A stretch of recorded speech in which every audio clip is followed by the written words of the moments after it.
Hello बच्चों, आइए प्रश्न को पढ़ते हैं। प्रश्न यह है, गणितीय आगमन के सिद्धांत का प्रयोग करके 3 की घात 2n, जहां n प्राकृतिक संख्याओं का समुच्चय है, में 8 से भाग देने पर शेषफल ज्ञात कीजिए। तो आइए सर्वप्रथम प्रश्न की मुख्य अवधारणा को जान लेते हैं। मुख्य अवधारणा।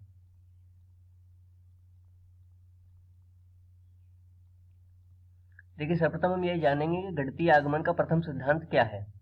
माना कोई प्राकृत संख्या n है जो कि धन पूर्णांक है, ठीक है। तो इस प्राकृत संख्या n से संबद्ध कोई कथन दे रखा है जिसको हम Pn से प्रदर्शित करते हैं। और यह कथन इस प्रकार है कि पहली बात तो ये कि n बराबर 1 के लिए यह कथन सत्य हो, अर्थात P1 सत्य है, ठीक है। दूसरा, n बराबर k के लिए यदि यह कथन सत्य है तो n बराबर k प्लस 1 के लिए भी यह कथन सत्य आता है। तो हम यह कह सकते हैं कि Pn सभी प्राकृत संख्याओं के लिए सत्य है। Pn सभी प्राकृत संख्याओं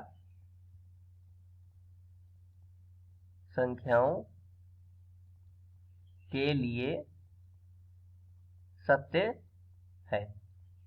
यह हम कह सकते हैं, यह गणितीय आगमन का प्रथम सिद्धांत है। तो आइए इस मुख्य अवधारणा के आधार पर प्रश्न को हल करते हैं। तो सर्वप्रथम दे रखा है 3 की घात 2n में 8 से भाग देने पर शेषफल ज्ञात करना है। तो यदि गणितीय आगमन के प्रथम सिद्धांत को हम देखें तो पहले हम देखेंगे n बराबर 1 के लिए। तो देखिए, दे रखा है 3 की घात 2n।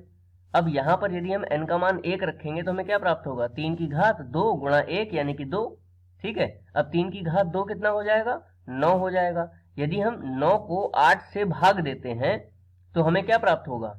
9 को हम लिख सकते हैं 8m प्लस 1 के रूप में, क्योंकि यदि देखिए यहां पर तो मतलब 8m प्लस 1 के रूप में ना लिखिए, चलिए, क्योंकि इसमें तो ऐसे ही पता चल रहा है कि यदि हम 9 को 8 से भाग देंगे तो हमें शेषफल क्या प्राप्त हो जाएगा? 9 को यदि हम 8 से भाग देंगे तो हमें शेषफल 1 प्राप्त होगा। अब हम बाकी के लिए चेक कर लेते हैं, बाकी के लिए जांच कर लेते हैं, n बराबर k के लिए और n बराबर k प्लस 1 के लिए। तो देखिए, दूसरा इसका बिंदु है n बराबर k के लिए, हम देखते हैं। तो 3 की घात 2n दिया हुआ है, ठीक है। यदि हम n का मान k रखेंगे तो हमें क्या मिल जाएगा?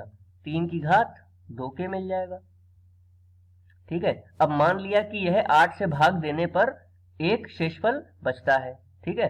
तो n बराबर k के लिए मान लेंगे 8 से भाग देने पर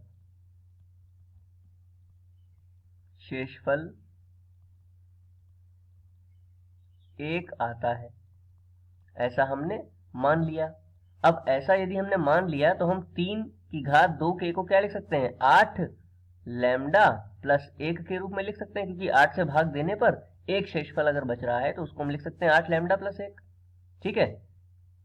अब बिंदु तीसरा देखिए, तीसरे बिंदु में हम क्या करेंगे? n बराबर k प्लस 1 के लिए सिद्ध करेंगे। यही गणितीय आगमन का सिद्धांत होता है कि n बराबर k के लिए मान लें और n बराबर k प्लस 1 के लिए सिद्ध कर दें।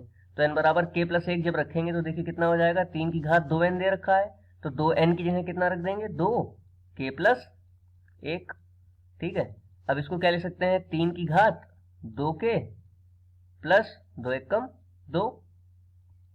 अब देखिए 3 की घात 2k और प्लस है तो यहां पर गुणा में लिख सकते हैं 3 की घात 2, ठीक है। अब देखिए 3 की घात 2k को हमने द्वितीय बिंदु में क्या माना है? 8 लैम्डा प्लस 1, तो यहां पर लिख सकते हैं कितना? 8 लैम्डा प्लस 1 लिख सकते हैं। और गुणा में 3 की घात कितनी है? 2, तो 2 को क्या लिख सकते हैं? 8 प्लस 1 लिख सकते हैं, ठीक है। अब इनकी गुणा कर लीजिए, 8 लैम्डा की 8 में गुणा होगी तो कितना आ जाएगा? 8 8 64 लैम्डा। 8 लैम्डा की 1 में गुणा होगी तो कितना आ जाएगा?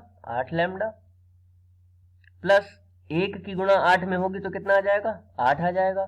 और 1 की गुणा 1 में होगी तो कितना आ जाएगा? 1 आ जाएगा। अब हम यहां पर देख पा रहे हैं कि इन तीनों पदों में यदि हम देखें तो ये 8 हमें उभयनिष्ठ मिल रहा है। बाकी जो कुछ भी बचा है उसको हम m मान लेते हैं, तो ये 8m प्लस 1 अलग हो जाएगा। तो यहां पर भी हम देख रहे हैं कि यह संख्या 8 से विभाजित यदि हम करें तो हमें शेषफल कितना प्राप्त होगा, 1 प्राप्त होगा। अतः गणितीय आगमन के सिद्धांत के आधार पर हम यह कह सकते हैं कि 3 की घात 2n में यदि हम 8 से भाग देते हैं तो हमें सदैव शेषफल कितना प्राप्त होगा, 1 प्राप्त होगा। लिख सकते हैं अतः शेषफल बराबर 1। मुख्य अवधारणा के आधार पर यह दिए गए प्रश्न का उपयुक्त उत्तर है। आशा करते हैं आपको समझ में आया होगा। धन्यवाद।